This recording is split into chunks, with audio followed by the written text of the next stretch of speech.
As you know, this week, President Biden formally launched his re-election bid. His age, 80 years old, will certainly be a factor voters will have to take into account. And a number of Republicans are pointing to images of President Biden's detailed note cards at a press conference this week, one seemingly showing a list of speakers and "you" in capital letters at the top of the list. The president was also holding a piece of paper with a photo of a Los Angeles Times reporter with a pronunciation of her last name and seemingly what she would ask. The president did call on that reporter, and it turned out she did ask a question on the topic stated on the president's note card. Wasn't word for word, but was the same topic. The LA Times insists they didn't give the White House details on what would be asked. Still, some Republicans are calling his note a cheat sheet, and they accuse the White House of knowing what would be asked and imply he needs notes due to his age. The White House says that is not the case. It is entirely normal for a president to be briefed on reporters who will be asking questions at a press conference and issues that we expect they might ask about. We do not have specific questions in advance. That's not something that we do. We should point out this president is not the first to use notes. It's happened for decades. Even President Trump in 2018 was spotted with a note card that read, quote, "I hear you," when meeting with families whose loved ones were killed in the high school shooting in Parkland, Florida. Still, questions obviously remain about President Biden. Joining us with insight on cognitive ability is CNN Chief Medical Correspondent Dr. Sanjay Gupta. Sanjay, using note cards is certainly not out of the ordinary in politics, but how common is it for people in that age range that the president is in to need help remembering certain things? Does it signal cognitive decline?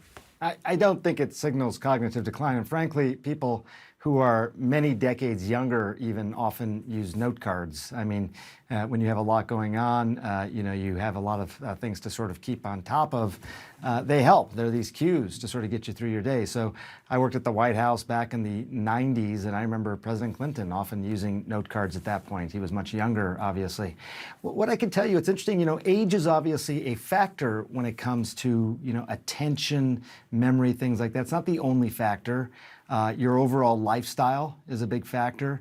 How much you're exercising your brain, if you will, something you and I have talked about, Anderson, but if you think about the brain like a muscle, the more you exercise it, the better it's going to perform.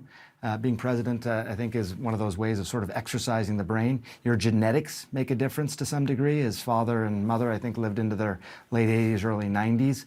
But there are different types of things that do happen with age. Let me show you this. I think this is really interesting.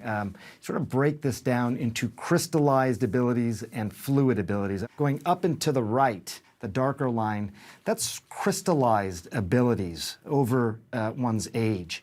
And you can see that they really continue to increase. This is your ability to have a good vocabulary, good judgment, your good sort of stored knowledge of things. And you can see those crystallized abilities sort of keep going up and then sort of plateau into the 80s.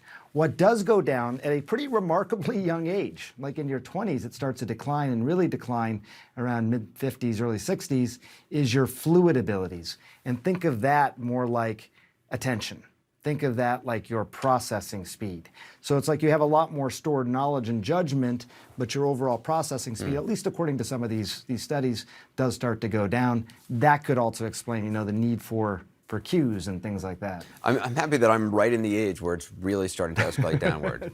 You'd appreciate that. It's comforting, that graph. As we mentioned, President Biden is 80. He's the oldest president in the U.S. How does that compare to other leaders around the world? It's interesting. I looked this up. I didn't know. We know he's the oldest U.S. president, actually 9th oldest as far as world leaders go overall. There's the King of Norway and certain emirs and things like that are older. But if you look at this graphic, this is sort of, a lot of leaders that you would know. And he's obviously skews very far to the right there in terms of age. So, you have the leader of Cameroon who's older. He's 90. But the median age is around 62. Youngest leader in the world around 37. What I thought was interesting when we were looking into this segment tonight was that the leaders of countries are often, almost always, older than the members of those countries, the citizens of the country. The average age in the United States is around 40. President Biden's 80, so he's about twice as old. And that sort of fits with what you see with a lot of leaders in terms of that disparity in age between citizens and leadership. I have been reading a lot about things that people can do to protect their brain abilities and cognition as they age. Can you talk about those?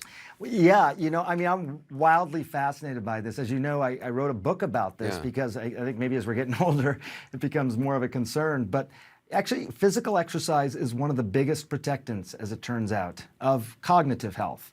physical exercise. People are sometimes surprised by that. President Biden works out 5 days a week. Smoking is a big sort of thing that's a potential problem. He doesn't smoke, he doesn't drink, we know that. Also, having a higher education tends to create more of a buffer against cognitive decline over time.